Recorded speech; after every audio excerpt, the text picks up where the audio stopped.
Hello and welcome to this series on script writing. We'll start with sequence approach. The sequence approach to screenwriting, sometimes known as the 8-sequence structure, is a system developed by Frank Daniel while he was the head of the graduate screenwriting program at USC. It is based in part on the fact that in early days of cinema, technical matters forced screenwriters to divide their stories into sequences, each the length of a reel, about 10 minutes. The sequence approach mimics that early style. The story is broken up into 8 10 to 15 minute sequences. The sequences serve as mini movies, each with their own compressed 3-act structure. The first 2 sequences combine to form the film's first act. The next 4 create the film's second act. The final 2 sequences complete the resolution and denouement of the story. Each sequence resolution creates the situation which sets up the next sequence. So these were some of the formats that we discussed. Now talking about screenwriting formats. Screenplays and teleplays have set of standardizations in place. Beginning with proper formatting, these rules are in part to serve the practical purpose of making scripts uniformly readable and understandable. Blueprints of movies, and also to serve as a way of distinguishing a professional from an amateur. It is very important that the correct format is used, as the script is likely to be disregarded very quickly. There are practical reasons for this. An incorrectly formatted script can be very difficult for the actors to read from when testing the scripts out. If you are unsure exactly what is required, then at least be consistent and keep things as simple as possible. Now we're talking about feature film screenplays. The motion picture screenplays intended for submission to mainstream studios, whether in US or India or anywhere in the world, are expected to conform to a standard typographical style widely known as studio formats, which stipulates how elements of the screenplay such as scene headings, action, transitions, dialogue, character names, shots and parenthetical matter should be presented on the page, as well as the font size and the line spacing. There is a reason for all this. When rendered in studio format, most screenplay will transfer onto the screen at the rate of approximately 1 page per minute. This rule of thumb is widely contested. A page of dialogue usually occupies less screen time than a page of action, for example, and it depends enormously on the literary style of the writer, and yet it continues to hold sway in modern Hollywood. But definitely the style is there and it has to be conformed to. There is a universal style for script writing and definitely we have to adhere to that style, but there is no single standard for studio format. Some studios have definition of required format written into let's say the rubric of their writer's contract. The Nicole Fellowship, a screenwriting competition run under the auspices of Academy of Motion Picture Arts and Sciences, has a useful and accurate guide to the screenplay format. You can also have it look on the net more about this. A more detailed reference is the complete guide to standard script formats. All these information are readily available from the internet. We are talking about screenplays. Screenplays are usually 90 to 120 pages long. Comedies and children's films are usually shorter. We are talking about feature screenplays over here. Screenplays are almost always written as monospaced font, often a variant of Courier or Courier Nu, both mostly used as 12-point font.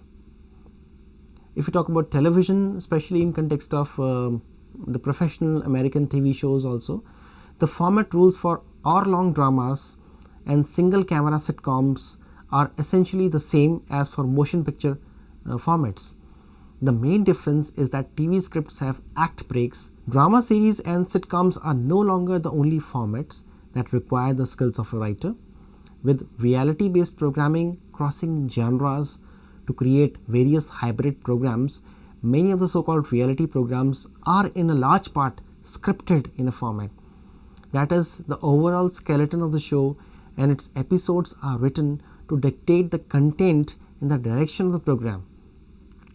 The Writers Guild of America has identified this as a legitimate writers' medium, so much so that they have lobbied to impose jurisdiction over writers and producers who format reality-based production. Of course, in India, reality-based production is very much in. It started off and now it's in full swing.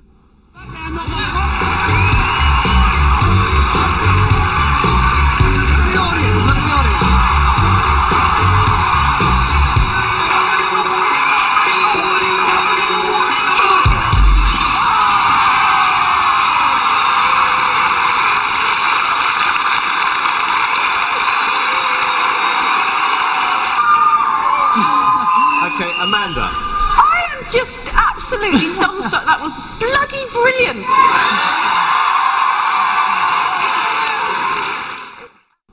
So creating reality show formats involve storytelling structure similar to screenwriting, but much more condensed and boiled down to specific plot points or actions related to the overall concept and stories. If you talk about documentaries, the script format for documentaries and audiovisual presentations, which consist largely of voiceover matched to still or moving pictures, is different again and uses a 2-column format, which can be particularly difficult to achieve in standard word processors, at least when it comes to editing. Many script editing software programs include templates for documentary format production. In fact, if we talk about script formatting, then Microsoft Word is a very powerful word processor. There are several features inbuilt into it, like macros, which can be utilized to make sure that we adhere to a particular format. If we talk about the physical format, then American screenplays are printed single-sided on 3-hole punch letter-sized paper, that is 8.5 into 11-inch paper, and held together with 2 brass brads in the top and bottom hole. So these are very specific formats and they are very carefully adhered to. The middle hole is left empty. In UK, the double-holed punched A4 paper is often used, although some UK writers use the US letter paper format, especially when their scripts are to be read by American producers, since otherwise the pages may be cropped when printed on US paper. Despite the use of double punched paper, it is common to see scripts in UK held together by a single brad punched in the top left-hand corner. This makes it easy to flip from page to page during script meetings and may have something to do with the taller page of A4. Screenplays are usually bound with a light cardstock cover and back page, often showing the logo of the production company or agency submitting the script. Increasingly, reading copies of screenplays, that is, those distributed by producers and agencies in hope of attracting finance or talent, are distributed printed on both sides of the paper, often professionally bound, to cut down on paper waste out of environmental concerns. Occasionally, they are reduced to half size to make a small book which is convenient to read or put in a pocket. This is generally for use by the director or other production crew during shooting. Although most writing contracts continue to stipulate physical delivery of 3 or more copies of a finished script, it is common for scripts to be delivered electronically via email. Although most production companies can handle scripts in most formats, it is better practice to supply scripts as PDF file wherever possible. This is because it gives the writer final control over the layout of the script, which may otherwise vary depending on what fonts or paper size the recipient uses to print the script out. Now we're talking about pointers towards a successful production with the perspective of course, writing it. Your main aim should be to draw in and hold your audience. Interactive uses are included here too. How this is achieved, you ask? How is by drawing an aesthetic response from your audience. This is the response which means that they leave your production touched, disgusted, delighted, revolted, uplifted, shocked, despondent, inspired. There has to be some sort of feeling. Don't underestimate this response. It is the gauge which measures to what extent one is moved by a work of art, especially your work of art. It triggers a strong sense of empathy or absorption. We respond to tragedy and thrilling action, wit, whimsy, fantasy, but not to mediocrity. So the aesthetic response can mean the difference between a forgettable work and an award winner. Alright, already with the aesthetic response crap, you're saying, just tell me how can I get it? Well, if you talk about the screenplay paradigm, the typical plot in most movies, plays and stories consist of 3 acts. Act 1 is the beginning setup, Act 2 is the middle confrontation, and Act 3 is the ending resolution. One theory of screenwriting states that turning point between acts happen at very specific times within the typical 2-hour movie or 120-page script. These turning points are necessary to get and keep the audience interest in the movie. If you talk about Aristotle's Incline, this is the definition of plot, and its principle were originated by Aristotle in Poetics. According to his definition, a plot has to have a beginning, middle and ending. The end must have a logical outcome resulting from the beginning and middle events. All events travel towards a single and inevitable logical outcome. Tied together are the elements of action, time and place. Aristotle's principles of plot were modeled after classic Greek tragedies. Throughout the centuries, the plot model has evolved, and now the various types of plot lines are almost limitless. Before we examine different types of plot sequencing, it is best to start with the classic linear structure, also called the Aristotle's Incline. The classic linear plot has a beginning, middle and ending. In a novel, they are structured as 3 acts.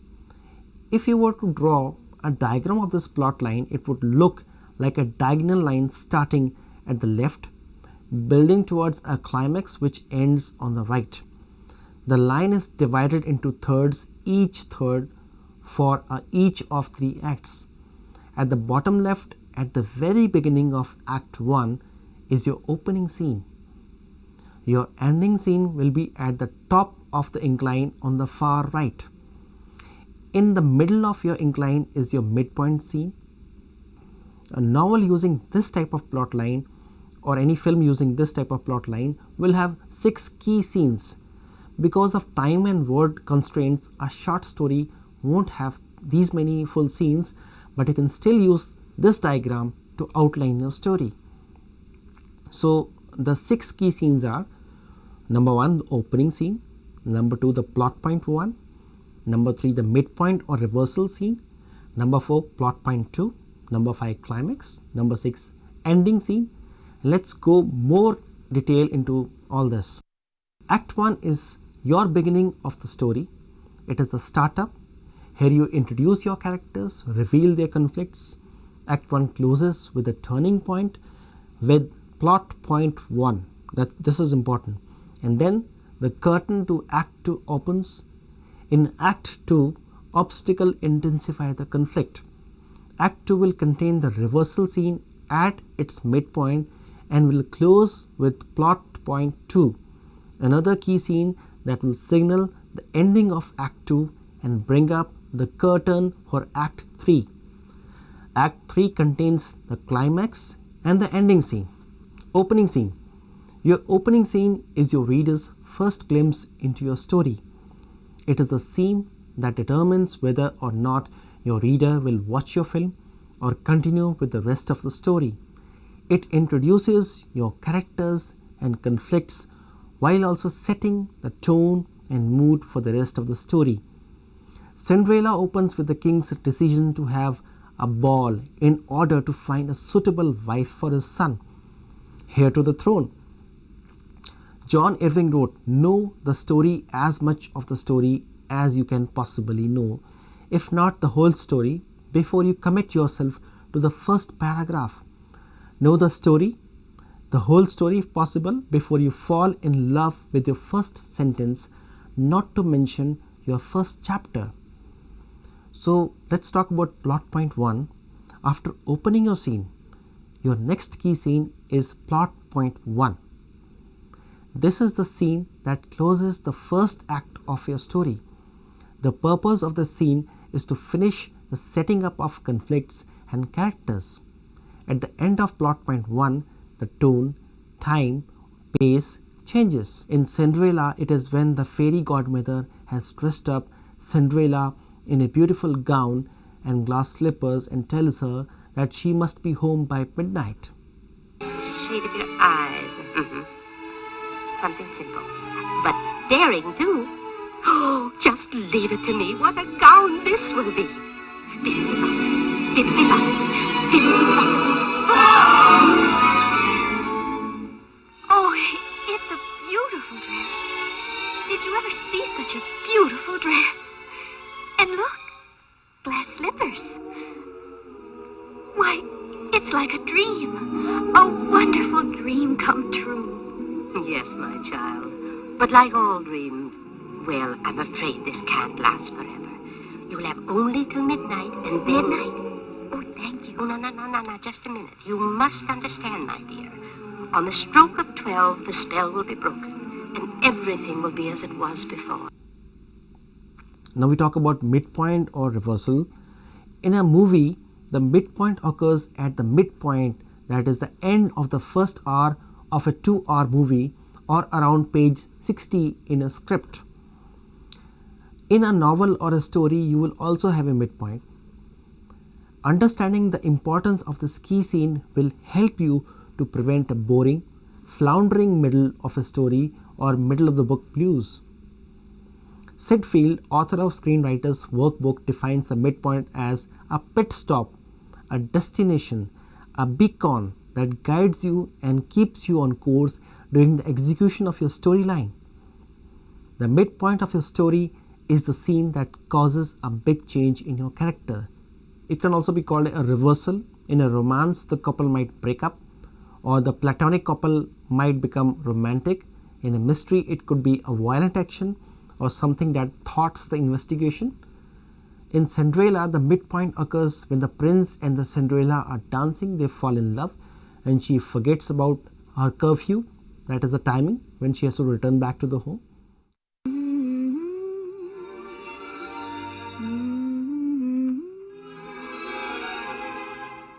So this is love. So this is love. So this is what makes life mine. I'm all aglow. The midpoint serves another purpose in your story. Robert J. Ray described it as what anchors the event both leading up to the midpoint and away from it. Your midpoint should transform your character in some way. All the events leading up to it should have a logical cause and effect relationship, as should the events leading away from your midpoint. Each event linked in a causal chain will also lead to a logical but also satisfying end. Now we are talking about plot point 2. Just as plot point 1 closes act 1, plot point 2 closes act 2 and opens the curtains for act 3. Robert J. Ray describes the function of plot point 2 as plot point 2 is a high point and turning point. You can use it to wind the action up, twisting the strands of your story so that they can be unwound in act 3, sometimes called the denouement. He explains the origin of denouement comes from desnour, which means undo. This scene is also a good place to bring back all your major characters. In Cinderella, the clock strikes midnight, the coach turns back into a pumpkin, and Cinderella flees from the ball and loses a slipper. Now we talk about climax. The climax of a story is the high point of emotional intensity. It is the moment of resolution. On the Aristotle Incline diagram, it is the highest point of your story before it closes with the ending scene. In Cinderella, the climax occurs as she endures the scorn of a stepmother in order to try on the glass slipper. It fits and we know what happens next. I presume... There's no one else, Your Grace. Quite so. Good day. Good day. Your Grace! Your Grace! Please, wait! May I try it on? Oh, pay no attention to her. It's only Cinderella. Scullery from the kitchen. It's ridiculous. Impossible. She's out of her mind. Yes, just an imaginative child. Madam, my orders were every maiden. My child.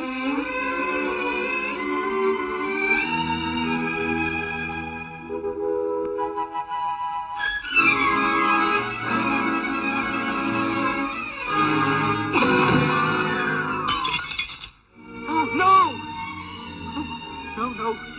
Oh, no. Oh, this is terrible. The king, what will he say?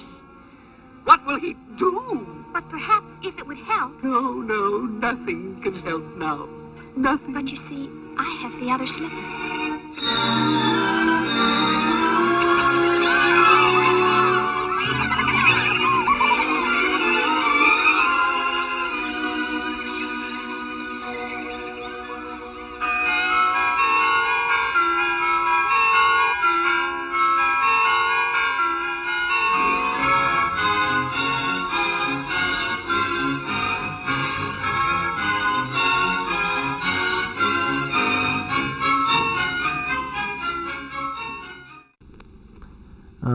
Now we talk about ending.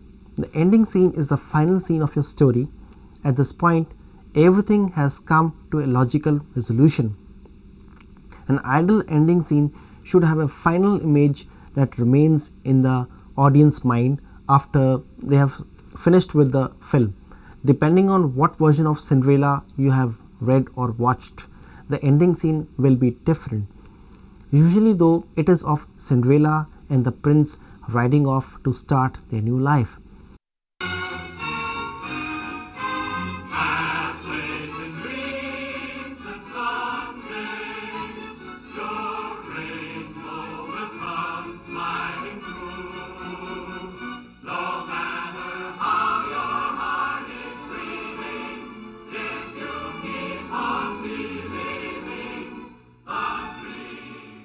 Getting the audience interest before you can think of getting the audience attention and interest in watching the screenplay you're writing, you must get the interest of a studio script reader who is working for an agent, producer or studio. He or she is the first person who will determine whether or not your screenplay is purchased or bought. In the first 10 pages of a script, it's very crucial to grab the audience interest by telling who is the main character, what the story is all about. A studio script reader will know at the end of the first 10 pages whether or not this script is worth continuing to be read. Usually by page 5, the dramatic situation is defined. Time the beginning of movies or check the pages of your script you read to see what happens in the first 10 minutes. Now if we talk about turning points in a story, a plot point is an incident or event that hooks into the action and spins it around in another direction. At about 27 minutes into a movie or 27 pages in the script, the first plot point occurs. Everything in the plot has been set up. Then there is an obstacle that leads movie into the second act or confrontation portion. Likewise, at about 87 minutes into the movie, there is a plot point or sudden twist that leads into the resolution of the story. If you watch and study movies carefully, you will recognize these plot points when they happen. You will also see how vital they are to the development and resolution of the story. So if we conclude everything, if we actually have a look at all what we have discussed, the screenplay and movies have plot points or turning points at specific places within the script. This is done to make movie interesting to the audience.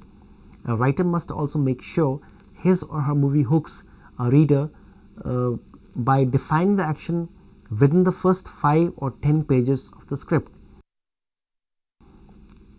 So we have discussed everything about screenplay writing. We have discussed a lot of structures. We have discussed the various parameters and also the thoughts of prominent script writers. writing, we actually have started right from Aristotle down to Sedfield and Joseph Campbell, and everybody have given their idea or concept about screenplay writing. So this is the first stage of learning how to write for visual medium, that is film and television. We will discuss more about each and every aspect in detail in coming episodes, but in this episode it is most important that the basic premise of screenplay is understood. The most important premise that I want learners to keep in their mind is the screenplay has a definite format. It has to be adhered to that format, because in the industry it's a collaborative process, everybody has to read the script. So it has to be understood by a wide range of people who are involved in production. So more or less our effort in this learning exercise is to develop some sort of understanding of the script format. Thank you so much for watching.